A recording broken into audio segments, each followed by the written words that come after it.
সে আর কোনো রকম ভাবে যে পার পাবে না তা একেবারে কিন্তু বর্তমান সরকার স্পষ্ট করে দিয়েছে। মুখ্যমন্ত্রী শুভেন্দু অধিকারী তিনি নিজে বারবার বলেছেন একদিকে তোলাবাজিকে প্রশ্রয় না দেওয়া এবং তোলাবাজদেরও কোনো রকম ভাবে রেহাই নেই, তাদেরকে টেনে টেনে এভাবে ধরা হবে। আগে পূর্বতন সরকারের আমলে এরাই প্রশ্রয় পেয়েছিল এবং এদের প্রত্যেকটা বিষয়ে ধামাচাপা দেওয়া হয়েছিল বা এদের বারবারণ থেকে কোনোভাবে রোকা হয়নি, তাই এভাবে পেললেই একটা বাড়ি এরা বানাতে পেরেছিল সামান্য একদম তৃণমূল নেতা হওয়া সত্ত্বেও। 2-3টে বাড়ি, বড় বড় প্রাসাদভবন বাড়ি, মানে গুচ্ছ গুচ্ছ গাড়ি, সুইমিং পুল কি না নেই সেই পৈলানের প্রাসাদভবন বাড়িটিতে। আরো একবার সেই ছবি দেখাচ্ছে এবং এর যে হোতা মানে এই যে ব্যক্তি যার ছবি দেখতে পাচ্ছেন দিলীপ মণ্ডল, যে এতদিন পর্যন্ত ফেরার ছিল এত দুষ্কর্ম করার পরেও, তৃণমূলে ভরাডুবি হবার পরও তার মন্তব্য করা, কুমন্তব্য করা, উস্কানি দেওয়া, ধমকানো, চমকানো কোনো কিছুতে কোনো বিরাম পড়েনি, কোনো দাড়ি পড়েনি এবং লাগাতার তিনি সেটা জারি রেখেছিলেন। এবং তারপরে সেই তদন্ত করতে গিয়ে পুলিশ আধিকারিকদের চক্ষু চড়ক গাছ হয়ে যায় যে তার বাড়ি দেখে যে একদম। নমস্কার, আমি আশিস সেনগুপ্ত, রাজনৈতিক বিশ্লেষক। অবশেষে ধরা পড়লেন দক্ষিণ 24 পরগনার বিষ্ণুপুর বিধানসভা কেন্দ্রের পুলিশের থেকে পলাতক বিধায়ক দিলীপ মণ্ডল। পুরীতে এক বিলাসবহুল হোটেলে গা ঢাকা দিয়েছিলেন তিনি। প্রায় 13-14 দিন লুকিয়ে থাকার পর এবং অনেক খোঁজাখুঁজির পর সোর্স থেকে খবর পেয়ে special task force ST force Paschimbangla পুলিশের রেড করে ওনাকে পাকড়াও করলেন। ভোটে জেতার পর দিলীপ মণ্ডল বিজেপি কর্মী সমর্থকদের প্রকাশ্যে হুমকি দিয়েছিলেন এক জনসভা থেকে এবং পুলিশকেও কেয়ার করেন না, ভয় পান না বলেছিলেন উনি। এছাড়াও বিজেপির একদম সর্বোচ্চ নেতাদের যেমন শুভেন্দু অধিকারী, অর্জুন সিং এর নাম নেন এবং উনি বলেছিলেন নেতাদের জিজ্ঞাসা করে নিতে যে উনি কে, এক তাচ্ছিল্যের সুরে।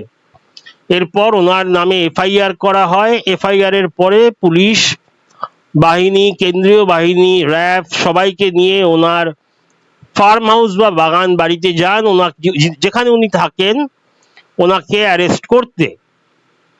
কিন্তু বাড়ি গিয়ে সবাই চমকে যায়, মানে শুধু পুলিশ র্যাব না, পুরো পশ্চিমবাংলার মানুষ। সে বাড়ি তো না, একদম প্রাসাদ সম বিশাল বাড়ি, বিরাট এলাকার উপরে অবস্থিত। ভেতরে সুইমিং পুল, পুকুর, সুড়ঙ্গ দিয়ে গিয়ে বিলাসবহুল প্রচুর ঘর, লাক্সারিতে ভর্তি, দামি দামি মূর্তি, পুকুর, ফোয়ারা, বিশাল বড় জমি এবং প্রচুর দামি দামি গাড়ি রাখা। আর পুলিশকে দেখেই সিসিটিভি ক্যামেরাতে দেখেন একটি জানলা টপকে দেয়াল বেয়ে উনি পালিয়ে যান। পালিয়ে যাবার সময় দেখবেন আর পাজামাও ছিঁড়ে যায় ইত্যাদি বলা হচ্ছে। এখন প্রশ্ন হচ্ছে, এই এত কয়েকশো কোটি টাকার সম্পত্তি কিভাবে বানালেন এই বিধায়ক? মানে তৃণমূলের কোনো বিধায়ক, কোনো কাউন্সিলর কি এমন আছে যিনি আমার আপনার মতো মধ্যবিত্ত বা উচ্চ মধ্যবিত্ত? সবাই তো অঢেল টাকার মালিক, মানে কয়েক কোটি না কয়েকশো কোটিতে চলে যায় এদের সম্পত্তি। আর এই দিলীপ মণ্ডল বাবুর প্রফেশনে লেখা আছে উনি একজন সোশ্যাল ওয়ার্কার। মানে কোন সোশ্যাল ওয়ার্ক করে উনি এই কয়েকশো কোটি টাকার সম্পত্তি বানালেন? নাকি কোনো ব্যবসা ছিল, না কোনো বিশাল উঁচু পদে চাকরি করতেন? মানে চাকরি করে তো এই সম্পত্তি হয় না, যত কোটি টাকার মাইনের চাকরি হোক না কেন। আর বিধায়ক মাসিক যা মাইনে পান তাতেও এই সম্পত্তি বানানো যায় না। কত দুর্নীতি করে গেছে এই তৃণমূল পার্টি। রোজ বেরোচ্ছে এক একজন বিধায়ক, কাউন্সিলরের সম্পত্তি, প্রভাব, প্রতিপত্তি, ত্রাসের গল্প। মানে সাধারণ বিধায়কের যদি এই পরিমাণ সম্পত্তি হয়, কাউন্সিলরের যদি এই পরিমাণ সম্পত্তি হয়, তাহলে মন্ত্রী, সাংসদ এবং উঁচু দরের নেতাদের কত হাজার কোটি টাকার সম্পত্তি হবে। এর বিহিত কি? শুধু জেল, গ্রেফতার, তা আবার বেল ভালো ভালো উকিল দিয়ে ছাড়া পেয়ে যাবে।